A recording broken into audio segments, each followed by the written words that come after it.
अमरावती शहरात पुन्हा एकदा गुन्हेगारांनी पोलिसांसमोर मोठे आव्हान उभे केले आहे। नागपूर गेट पोलीस ठाण्याच्या हद्दीतील वलगाव रोड परिसरात भरवस्तीत गोळीबार आणि चाकू हल्ल्याची थरारक घटना घडली आहे। या घटनेत एक जण गंभीर जखमी झाला असून पोलिसांनी अवघ्या काही तासात 3 संशयितांना ताब्यात घेतले आहे। अमरावती शहरातील वलगाव रोड परिसर गुरुवारी रात्री अचानक गोळीबार आणि चाकू हल्ल्याच्या आवाजाने हादरून गेला। नागपूर गेट पोलीस ठाण्याच्या हद्दीतील असोरिया पेट्रोल पंपासमोर कॅनरा बँकच्या शेजारी ही थरारक घटना घडली।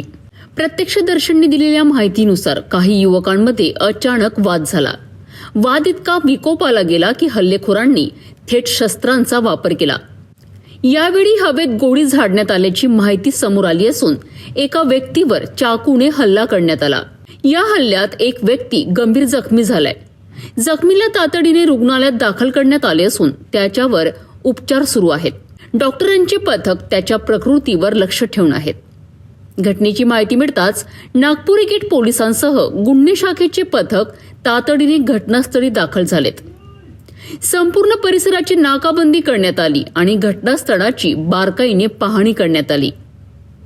पोलिसांनी घटनास्थळावरून महत्त्वाचे पुरावे जप्त केलेत। तसेच परिसरातील सीसीटीव्ही कॅमेऱ्यांचे फुटेज ताब्यात घेऊन तपासाला वेग देण्यात आला। तांत्रिक पुराव्यांच्या आधारे आरोपींचा शोध सुरू करण्यात आलाय।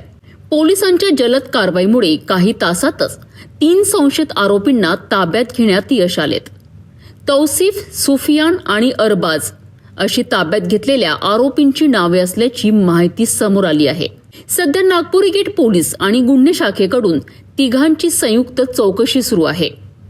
या घटनेमागे जुनी रंजिश, वैयक्तिक वाद आणि टोळी संघर्षाचे कारण आहे का याचा तपास पोलिसांकडून करण्यात येत आहे। घटनास्थळी पोलीस आयुक्त राकेश ओला, एसीपी पुणकर, गुन्हे शाखेचे पोलीस निरीक्षक दहातोंडे, अतुलवर तसेच गुन्हे शाखेचे अधिकारी आणि कर्मचारी उपस्थित होते। वरिष्ठ अधिकाऱ्यांनी स्वतः घटनास्थळाची पाहणी करून तपासाबाबत आवश्यक सूचना दिल्यात। देर रात्रीपर्यंत पोलिसांची तपास मोहीम सुरू होती।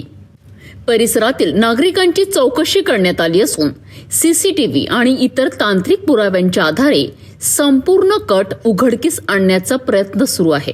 विशेष म्हणजे याच परिसरात काही वर्षांपूर्वी गोळीबाराची घटना घडली होती। त्यामुळे पुन्हा एकदा भरवस्तीत झालेल्या या हल्ल्यामुळे नागरिकांमध्ये भीतीचे वातावरण निर्माण झाले आहे। पोलिसांनी परिसरात गस्त वाढवून कठोर कारवाई करण्याची मागणी स्थानिक नागरिकांकडून केली जात आहे। दरम्यान जखमींवर उपचार सुरू असून ताब्यात घेतलेल्या आरोपींकडून महत्त्वाची माहिती मिळण्याची शक्यता आहे। येत्या काही तासात पोलिसांकडून या संपूर्ण प्रकरणाचा उलगडा होण्याची शक्यता व्यक्त केली जात आहे। अमरावतीत भरवस्तीत झालेल्या या गोळीबार आणि चाकू हल्ल्याच्या घटनेमुळे कायदा व सुव्यवस्थेचा प्रश्न पुन्हा एकदा ऐरणीवर आला आहे। या प्रकरणातील तपास कुठपर्यंत पोहोचतो आणि या हल्ल्यामागील खरे कारण काय आहे याकडे संपूर्ण शहराचे लक्ष लागले आहे।